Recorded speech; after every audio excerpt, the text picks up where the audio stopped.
प्यारे विद्यार्थियों, नमस्कार। बृहन मुंबई महानगर पालिका शिक्षण विभाग वर्चुअल ट्रेनिंग सेंटर में आप सभी का हार्दिक स्वागत है। आपका वर्चुअल मार्गदर्शक जयप्रकाश आर मिश्रा। चलिए हम सीखने के लिए तैयार हो जाते हैं।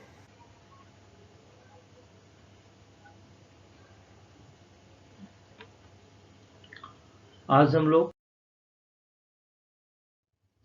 कक्षा 9वीं विषय विज्ञान और प्रौद्योगिकी, जिसको हम साइंस एंड टेक्नोलॉजी बोलते हैं। आज का बच्चों अपना प्रकरण है सजीवों की जीवन प्रक्रियाएं। उसमें हम पार्ट 1 आज चर्चा करेंगे बच्चों, जिसको हम बोलते हैं life process in living organism.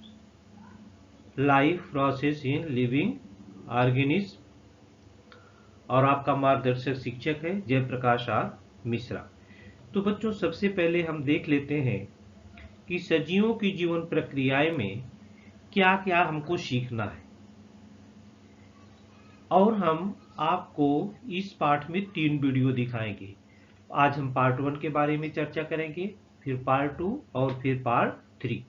इसमें है क्या बच्चों, ये देख लेते हैं। सजीवों की जीवन प्रक्रियाएं में life process in living organism, वनस्पतियों में परिवहन, ट्रांसपोर्टेशन इन प्लांट्स में कैसे होता है उसके बारे में चर्चा हम करेंगे। दूसरा है उत्सर्जन वनस्पति, प्राणी और मानव में, जिसको हम बोलते हैं exertion plants, animals and humans. और समन्वय वनस्पति और मानव में, जिसको बोलते हैं कोऑर्डिनेशन प्लांट्स एंड ह्यूमंस। तो बच्चों आज हम लोग इस वीडियो में वनस्पतियों में परिवहन, उत्सर्जन में केवल हम वनस्पतियों के उत्सर्जन के बारे में चर्चा करेंगे। अगले वीडियो में हम उत्सर्जन में वनस्पति, प्राणी और मानव और थोड़ा सा कोऑर्डिनेशन के बारे में चर्चा करेंगे। और तीसरे वीडियो में हम कोऑर्डिनेशन वनस्पति और मानव के बारे में चर्चा करेंगे। तो बच्चों आपने बहुत कुछ सीखा है। पाचन संस्थान जो हमारा पाचन तंत्र है, श्वसन संस्थान जो हमारा श्वसन तंत्र है, ये कैसे कार्य करता है, इसका कार्य बच्चों कैसे चलता है। हमारे शरीर के अंदर, शरीर के बाहर बहुत सारी क्रियाएं होती रहती हैं। हाथ पैर द्वारा जो हम बाहर की क्रियाएं करते हैं वो अपने बस में है, लेकिन कुछ तंत्र हमारे ऐसे हैं बच्चों जो 24 घंटा काम करते रहते हैं। चाहे हम सोते रहते हैं चाहे जागते रहते हैं, उस पर कोई फर्क पड़ता नहीं है। उसमें एक पाचन संस्थान और श्वसन संस्थान दोनों आते हैं। तो बच्चों ये देखिए, ये पाचन संस्थान है जो हम खाते पीते हैं दिन भर, सुबह शाम रात में भी, वो हमारे अंदर डाइजेस्ट होता रहता है। हमारे सब खाना पेट में जाता है, पेट में पाचन की क्रिया शुरू होती है, छोटी आंत में, फिर बड़ी आंत में, फिर जो ऐसे वर्ज्य पदार्थ हैं एनस के द्वारा बाहर निकाल दिए जाते हैं। आपने इस सब बारे सीखा है। दूसरा जो है श्वसन संस्थान, आप ये भी सीखे हैं कि फेफड़ों द्वारा श्वसन की हुई ऑक्सीजन गैस जो होती है पूरे शरीर में प्रत्येक भाग में हर कोशिका तक पहुंचाई जाती है। इसके बारे में भी हम लोगों ने सीखा है।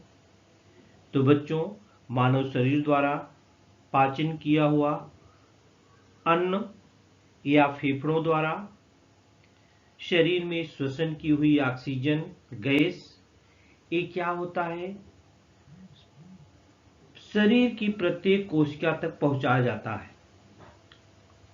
जैसे एक उदाहरण हम आपको बताते हैं कि कुएं बांध के पानी को नहरों द्वारा किसान के खेत में पहुंचाने का प्रयत्न करता है, उसी प्रकार से मानव मनुष्य के पाचन संस्थान द्वारा जो ग्रहण किया गया भोजन है, भोजन से हमको ऊर्जा प्राप्त होती है, वो ऊर्जा में रूपांतरण करता है और यह ऊर्जा ऑक्सीजन रक्त द्वारा संपूर्ण शरीर में पहुंचाया जाता है।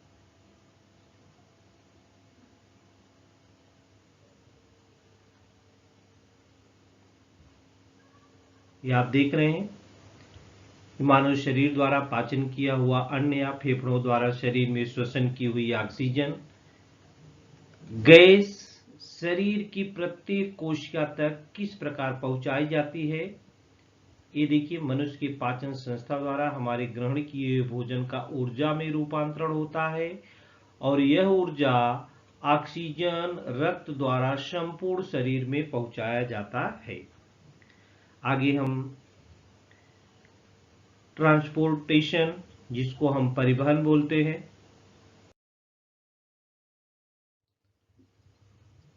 परिवहन परिवहन क्या है बच्चों?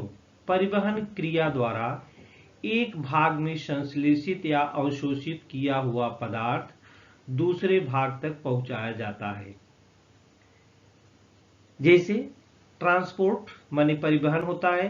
जैसे देखिए, हम एक स्थान से दूसरे स्थान को पहुंचने के लिए ट्रांसपोर्ट की जरूरत हमको पड़ती है, एक स्थान से दूसरे स्थान को जाने के लिए। इसी प्रकार से हम जो भी कुछ खाते पीते हैं, सब्जी खाते हैं, हरी भाजी, वनस्पतियों को भी हमारी तरह खनिजों की आवश्यकता होती है। आप सभी जानते हैं, हम लोग श्वसन के लिए ऑक्सीजन का उपयोग करते हैं, पेड़ पौधे श्वसन के लिए कार्बन डाइऑक्साइड का प्रयोग करते हैं, हम कार्बन डाइऑक्साइड निकालते हैं और वनस्पतियां कार्बन डाइऑक्साइड ग्रहण करती हैं और वो ऑक्सीजन निकालती है, जो हमारे लिए कितनी उपयोगी है। बच्चों, ऊर्जा तो सबको आवश्यकता होती है। ये गाड़ी बस चल रही है ना, इसको ईंधन की भी आवश्यकता होगा, अगर ईंधन नहीं रहेगा तो चलेगी नहीं। तो आज हम आपको ट्रांसपोर्टेशन इन प्लांट्स, वनस्पतियों में परिवहन कैसे होता है बच्चों, हम लोग बहुकोशिकीय प्राणी है, तो बहुत सारे प्राणी आप जानते हैं हलचल करते हैं, माने एक स्थान से दूसरे स्थान को चल सकते हैं।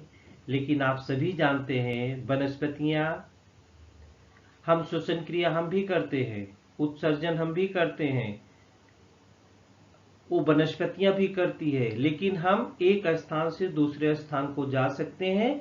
वनस्पतियां एक स्थान से दूसरे स्थान को नहीं जा सकती हैं, वे स्थिर रहती हैं, क्योंकि उनके शरीर में बहुत सारी मृत कोशिकाएं होती हैं।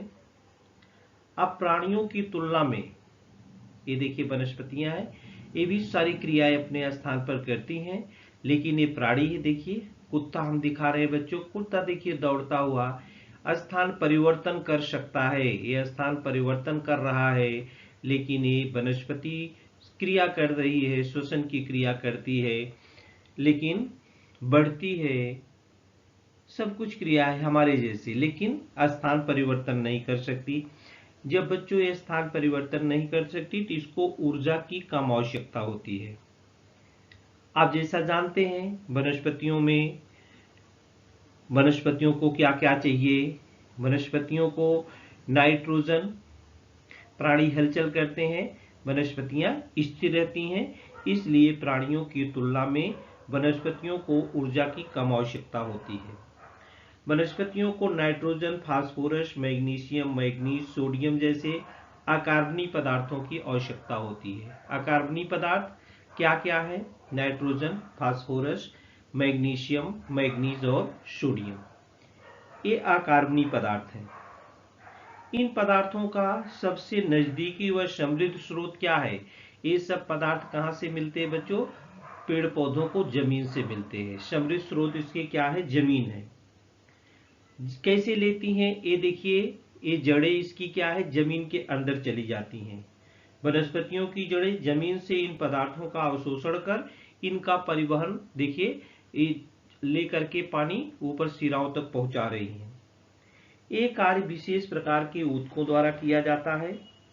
जल वाहिनियां और रस वाहिनियां, अन्न का जल वाहिनियां जल का वहन करती हैं और रस वाहिनियां जो होती हैं वो अन्न का वहन करती हैं। वनस्पतियों के सभी भाग इसी संवहनी ऊतक से जुड़े होते हैं। तो वनस्पतियों में पानी का वहन कैसे होता है बच्चों? हमने आपको बताया दो वाहिनियां हैं, जल वाहिनियां जिसमें जल का प्रवाह और रस वाहिनियां जिसमें अन्न का वहन होता है। ये देखिए बच्चों, ट्रांसपोर्टेशन इन प्लांट्स, ये देखिए इस प्रकार से ट्रांसपोर्टेशन इन प्लांट्स का होता है। वनस्पतियों में पानी का वहन कैसे होता है, देखिए यहाँ पर चित्र के माध्यम से दिखाया गया है। कैसे जड़ें जमीन से खनिज लवण अवशोषित करके उसको पूरे पेड़ पौधों तक पहुंचाती हैं। और आप सभी ये जानते हैं वनस्पतियां प्रकाश की उपस्थिति में अपने पत्तियों के माध्यम से, हरी हरी जो पत्तियां है, प्रकाश संश्लेषण की विधि से भोजन तैयार करती है और वो वनस्पतियों को देती है। तो इस प्रकार से बच्चों वनस्पतियों में ये देखिए पानी का वहन, इस चित्र द्वारा देखिए पानी कैसे अवशोषित होकर के ऊपर ले जा रही है, दे रही है।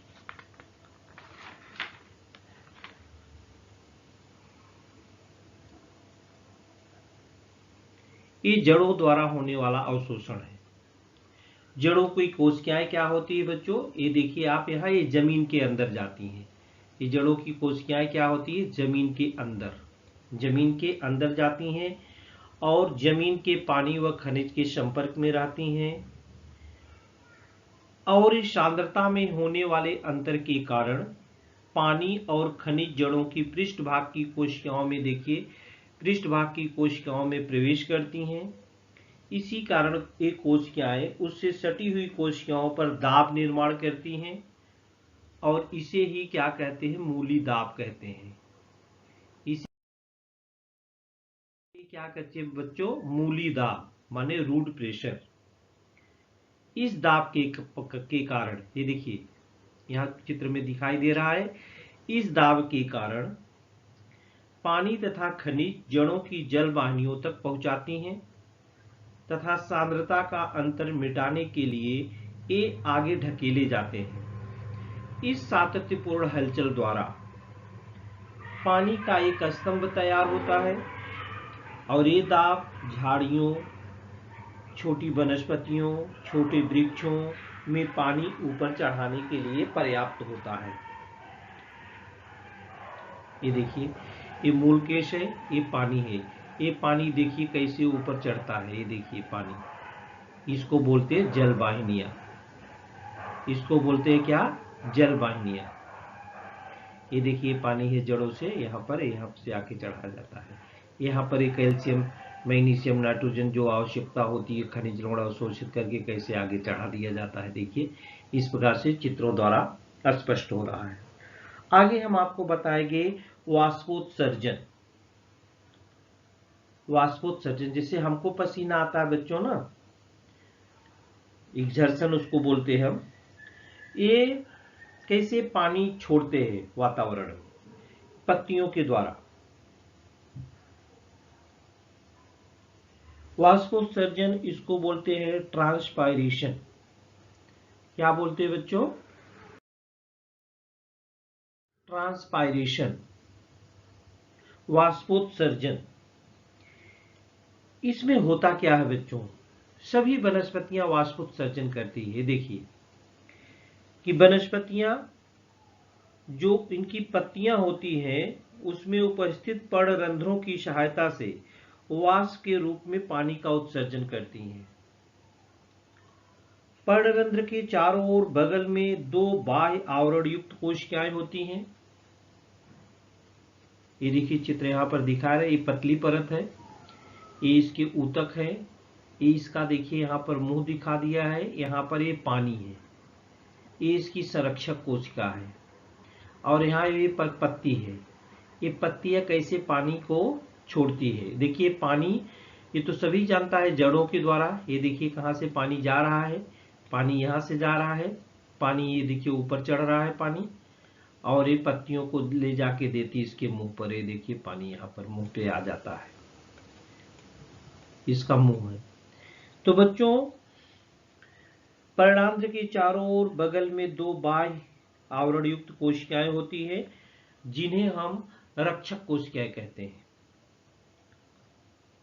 ये कोशिकाएं पर्णरंध्रों के खुलने पर, बंद होने पर नियंत्रण करती हैं और इन्हीं पर्णरंध्रों द्वारा क्या होता है, वाष्पोत्सर्जन होता है और इसी क्रिया को, वाष्पोत्सर्जन की क्रिया को हम वाष्पोच्छ्वास भी कहते हैं। क्या कहते हैं? वाष्पोच्छ्वास कहते हैं। पत्तियों से वाष्पीकरण की क्रिया द्वारा पानी वातावरण में उत्सर्जित होता है। इस कारण पत्तियों की अपित्वचा में पानी की मात्रा कम हो जाती है और जब पानी कम हो जाता है तो उसको सही रखने के लिए जल वाहिनियां क्या करती हैं, द्वारा पानी पत्तियों तक पहुंचाया जाता है। पत्तियों में जो पानी रहता है वो जब सूर्य की गर्मी पड़ता है तो उसमें से वो भाप बन के उड़ जाता है, तो पत्तियां सूख जाएगी, पानी नहीं पाएगी। तो ये जल वाहिनियां क्या करती है, नीचे से पानी पत्तियों को, देखिए ये जल वाहिनियां इधर है, ये पानी देखिए ऊपर पहुंचा रही थी, इधर पत्ती तक ये पानी आराम से पहुंच जाएगा। वाष्पोच्छ्वास की क्रिया पानी व खनिज को अवशोषित करने तथा उन सभी भागों में पहुंचाने में मदद करती है तथा मूली दाब के परिणाम स्वरूप रात के समय पानी ऊपर की ओर चढ़ाने का महत्वपूर्ण कार्य होता है। अब बता दें बच्चों, कुछ वनस्पतियों हैं, उससे लगभग हमारे वैज्ञानिकों ने खोजा है कि कितने लीटर पानी निकलता है, कितने लीटर पानी निकलता है। ये देखिए ओक का ट्री है, ओक का पेड़ है, ओक नामक वनस्पति है। ये देखिए सूर्य का प्रकाश है। जब आप जानते हैं पानी कब भाप बन के उठता है, जब उसमें गर्मी लगती है। जैसे आप अभी टोपा में पानी गर्म कर दो या धूप में रख दो तो पानी की मात्रा कम हो जाती, माने भाप बन के उड़ता है। तो ये वनस्पतियां भी, ओक नामक वनस्पति है, ये अपनी पत्तियों के द्वारा, देखिए वाष्पोत्सर्जन हो रहा है। एक वर्ष में लगभग ओक नामक वनस्पति अपनी पत्तियों द्वारा एक वर्ष में लगभग 1,51,000 लीटर पानी वाष्पोत्सर्जित करती है। उसी प्रकार ये मक्के का खेत है बच्चों, जिसको मकाई बोलते हैं। मकाई का खेत अगर 1 एकड़ क्षेत्र में उगाई गई मक्के की फसल हो तो फसल दिन में लगभग 11,400 से 15,100 लीटर पानी का उत्सर्जन करती है। इसकी पत्तियां एकदम हरी भरी होती हैं बच्चों, इसका पूरा पेड़ ही हरा भरा होता है मकाई का। तो एक दिन में अगर 1 एकड़ खेत की चर्चा की जाए तो इसकी पत्तियों के माध्यम से 11,400 से 15,100 लीटर पानी का उत्सर्जन ये करती हैं। ओक जो होता है एक वर्ष में 1,51,000 लीटर, और ये जो 1 एकड़ में बोई गई, लगाई गई ये मकाई की खेती है, वह 11,400 से लेकर 15,100 लीटर पानी का उत्सर्जन प्रतिदिन करती है बच्चों। वनस्पतियों में अन्न और अन्य पदार्थों का परिवहन किस प्रकार से होता है?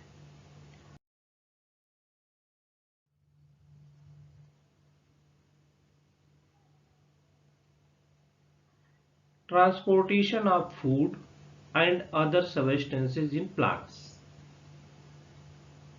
आप बच्चों सभी लोग जानते हैं कि वनस्पतियों में तैयार किया हुआ भोजन वनस्पतियों की प्रत्येक कोशिकाओं तक पहुंचाई जाती है। वनस्पतियां अपना भोजन खुद बना लेती है बच्चों। हम आप वनस्पतियों के ऊपर डिपेंड हैं, हम अपना भोजन खुद नहीं बना सकते, लेकिन वनस्पतियां अपना भोजन खुद बना लेती है प्रकाश की उपस्थिति में और उसकी अपनी पत्तियों के द्वारा। अमीनो अम्ल को छोड़कर अतिरिक्त भोजन जड़ों और फलों व बीजों में संग्रहित होता है उनके, और इसी क्रिया को पदार्थ का स्थानांतरण कहते हैं बच्चों। क्या कहते हैं? पदार्थ का स्थानांतरण। कहां अतिरिक्त भोजन? जड़ों, फलों व बीजों में संग्रहित होता है। इस क्रिया को हम ट्रांसलोकेशन कहते हैं। यह क्रिया रक्त वाहिनियों द्वारा ऊपर तथा नीचे की दिशा में होती है। देखिए यहां पर ये ऊपर भी जा रहा है, ऊपर और नीचे की दिशा में होती है। पदार्थों का स्थलांतर सामान्य भौतिक क्रिया नहीं है, अपितु इसके लिए ऊर्जा की आवश्यकता पड़ती है। और यह ऊर्जा उनको कहां से प्राप्त होती है? यह ऊर्जा उनको देखिए यहां से प्राप्त होती है, एटीपी से प्राप्त होती है बच्चों। यह ऊर्जा उनको कहां से प्राप्त होती है? एटीपी से। जिस समय सुक्रोज जैसे अन्य द्रव्यकार रसवाहिनियां एटीपी की सहायता से वहन करती हैं, उस समय उस भाग में पानी की संगति कम हो जाती है, जिसके कारण डिफ्यूजन माने परासरण क्रिया द्वारा पानी कोशिका के अंदर प्रवेश होता है। कोशिकाओं के घटकों में वृद्धि के कारण कोशिका की दीवारों पर दाब बढ़ता है और इस दाब के कारण अन्य द्रव्य सटी हुई कम दाब वाली कोशिका में भेज दिए जाते हैं और यह क्रिया रसवाहिनी की वनस्पति की आवश्यकता अनुसार द्रव्यों का वहन करने में सहायता करती है। फूल उगने की जलवायु में जड़ों या तनों में संग्रहित की हुई जो शर्करा रहती है बच्चों, कली का फूल में रूपांतरण करने के लिए कलियों में भेजी जाती है। ये हुआ वनस्पतियों में अम्ल और अन्य पदार्थों का परिवहन किस प्रकार से होता है। आगे हम आपको उत्सर्जन के बारे में बताएंगे बच्चों, एक्सर्शन के बारे में। तो ये जो एक्सर्शन जो होता है बच्चों, वो वनस्पतियों में भी होता है और प्राणियों में भी होता है, ह्यूमन में भी होता है बच्चों। कैसे होता है? तो आज हम थोड़ा सा ही इसमें केवल वनस्पतियों के बारे में बताएंगे। बच्चों, आप लोगों ने बगीचे में देखा होगा कि पेड़ में बहुत सारी पत्तियां लगी रहती हैं। आप उसको तोड़ना चाहेंगे, बड़ी मेहनत करेंगे, तो कुछ पत्तियां तोड़ेंगे, कुछ पत्तियां उसकी टहनियों में लगी रहती है। लेकिन आपने कभी ये देखा है कि एक दिन ऐसा भी आता है कि हम रात में सोए, सुबह उठे और बगीचे में जाते हैं तो एक पत्ती दिखती ही नहीं है पेड़ में, पेड़ बिना पत्ती का हो जाता है। पेड़ बिना क्या हो जाता है? पत्ती का हो जाता है। तो बच्चों, आप लोगों ने कभी सोचा है कि आपके घर में कचरा है, आप अपने घर में से कचरा निकाल देते हैं, बेकार की चीजें फेंक देते हैं उसमें, तो आपके घर में तो कचरा नहीं दिखता है, लेकिन बाहर जाते तो कचरे का क्या होता है? उस कचरे में भी से स्मेल निकलती है, माने उसमें से भी उत्सर्जन होता है। अब जो सजीव हैं बच्चों, लिविंग थिंग्स जितने भी हैं, जितने भी सजीव हैं, उसमें बहुत सारे अवांछित घातक पदार्थ जैसे यूरिया है, यूरिक अम्ल है, अमोनिया है, ये सारी चीजें तैयार होती है।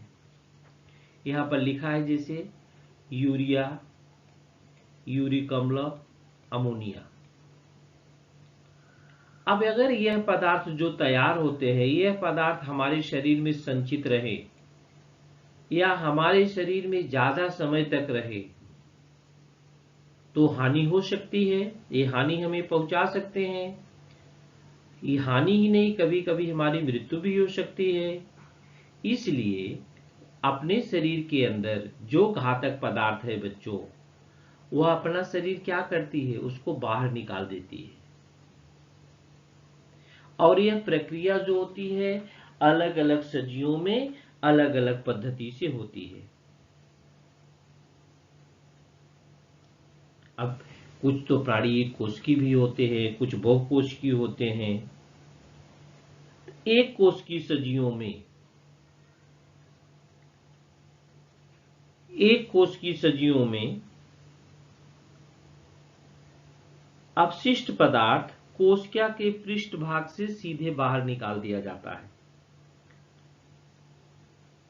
एक कोशिकीय सजीवों में। लेकिन बहुकोशिकीय सजीवों में, जो बहुकोशिकीय सजीव होते हैं, उनमें उत्सर्जन की क्रिया जो होती है बच्चों बहुत ही जटिल होती है।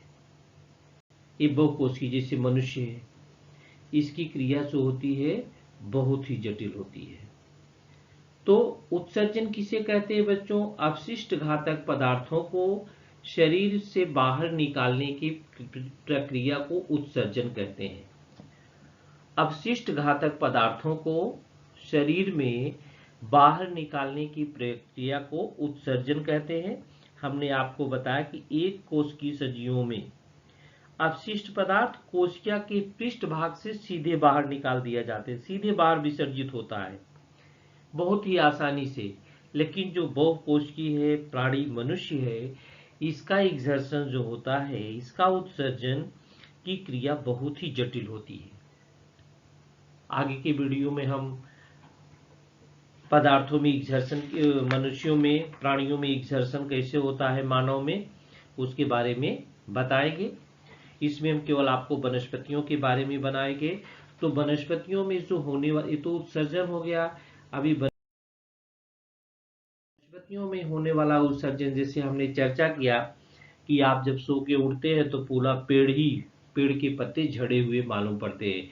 और देखिए सभी पेड़ के पत्ते आराम से गिर जाते, एक भी पत्ता रहता नहीं।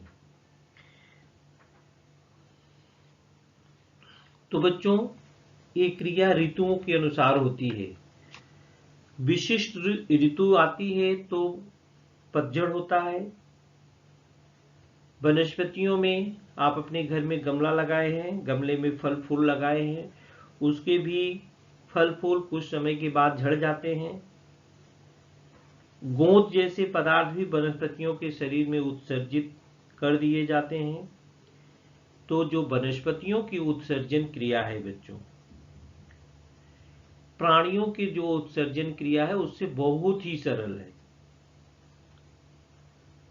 वनस्पतियों में हमने कहा कि वनस्पतियों में बाहर निकाले जाने वाले अपशिष्ट पदार्थों के लिए विशेष उत्सर्जक या अवयव या उत्सर्जक संस्थान नहीं होते कि जिनके माध्यम से होता है।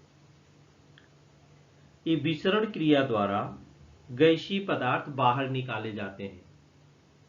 विसरण क्रिया द्वारा, ये डिफ्यूजन मेथड है बच्चों, ये विसरण क्रिया है, डिफ्यूजन रिएक्शन। विसरण क्रिया द्वारा गैसीय पदार्थ बाहर निकाले जाते हैं। और वनस्पतियों में बहुत से पदार्थ बाहर फेंके जाने वाले पदार्थ उनकी पत्तियों की रिक्तिका, फूल, फल व तनों की छालों में संग्रहित होते हैं और कुछ समय बाद ये अवयव झड़ जाते हैं। अन्य व्यर्थ पदार्थ राल व गोंद के रूप में जीर्ण जलवाहिनियों में संग्रहित किए जाते हैं। वनस्पतियां अपनी जड़ों द्वारा भी आसपास की जमीन में व्यर्थ पदार्थ उत्सर्जित करती हैं।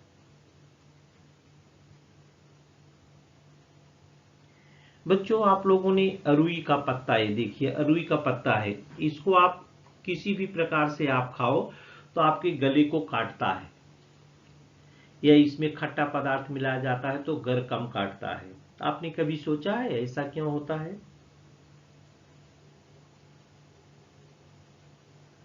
अगर आप अरुई के पत्ते को या सूरन के पत्ते को छू दो तो आपके हाथों में खुजली होती है। तो किस कारण से होती है? तो बच्चों हमने कहा जितनी भी वनस्पतियां हैं, जितने भी प्राणी हैं, जितने भी सजीव प्राणी कह लीजिए है, चाहे वो वनस्पति हो चाहे प्राणी हो, जितने भी सजीव हैं सभी लोग उत्सर्जन करते हैं। सब में उत्सर्जन होता है, नहीं तो बहुत सारे अपशिष्ट पदार्थ उसके अंदर जमा हो जाएंगे, हानि हो जाएगी, वो वनस्पतियां होंगे, प्राणी होंगे, वो मर जाने की संभावना रहती है। तो बच्चों इसी प्रकार से देखिए ना, अरुई का पत्ता है, इसमें अपशिष्ट द्रव्य कैल्शियम ऑक्सिलेट, ये तो गोंद निकल रहा है, ये गोंद निकलता हम लोगों के काम में आता, लेकिन इसके लिए ये भी अपशिष्ट पदार्थ है। ये भी अपशिष्ट की मात्रा इसके अंदर अधिक हो जाएगी तो पेड़ सूख सकता है। कुछ वनस्पतियों में अपशिष्ट द्रव्य, इसका नाम है कैल्शियम ऑक्जेलेट, के स्फटिक के रूप में होती है। उन्हें रफाइट्स कहा जाता है। और रफाइट्स क्या होता है बच्चों? सुई के आकार की होने के कारण, सुई के आकार की, इसका ऊपर वाला भाग यहाँ पर देखिए, सुई के आकार की होने के कारण ये त्वचा पर चुभती है, और जब चुभती है तो हमें खुजली होती है। तो वनस्पतियों के कुछ अपशिष्ट पदार्थ मानव के लिए काफी उपयोगी है। उदाहरण के लिए जैसे रबड़, गोंद या राल, ये जो निकल रहा है रबड़, ये हमारे लिए बहुत उपयोगी है। लेकिन ये पेड़ पौधों के क्या है? अपशिष्ट पदार्थ। इनके क्या है? अपशिष्ट पदार्थ हैं, लेकिन ये हमारे लिए बच्चों बहुत ही उपयोगी हैं।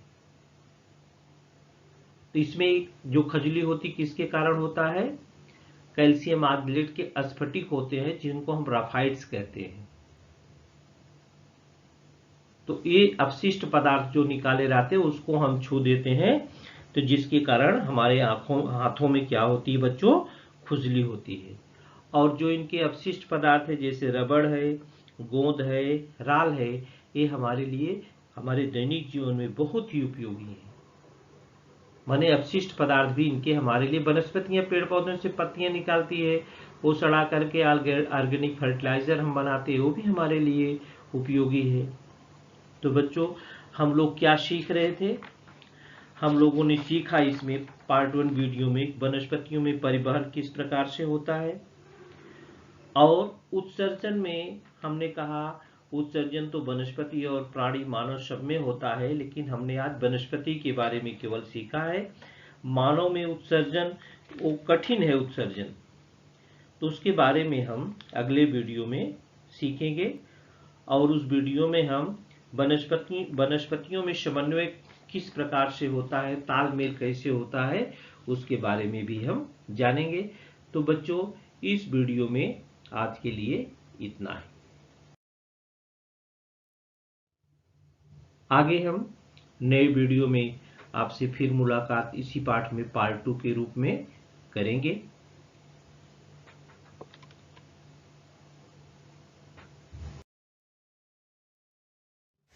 प्यारे विद्यार्थियों, हमने जो आज सीखा, हमें पूर्ण विश्वास है आप उसको अच्छी तरह से सीख चुके हैं और उसका आप अच्छी तरह से अभ्यास भी करेंगे। आज के लिए इतना ही। धन्यवाद।